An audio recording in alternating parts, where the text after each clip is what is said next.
বহরমপুর জমাপুরের দহ বাজার, এটি খুবই ভালো বাজার। সব কিছু পাওয়া যায়, মাছ, মাংস, সবজি, ফলমূল এবং মানে পূজার ফুলও পাওয়া যায়। খুবই উৎকৃষ্ট বাজার, টাটকা টাটকা সবজি পাওয়া যায় এখানে।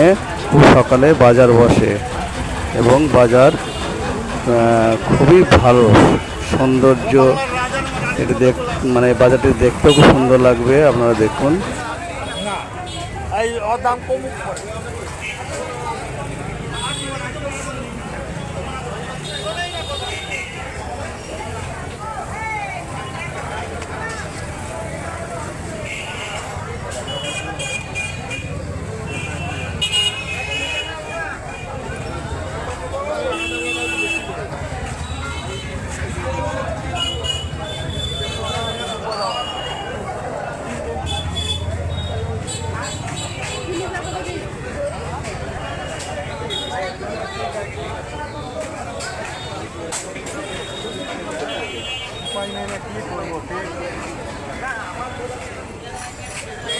এক টাকাও পাই, আমি 10,000 টাকা।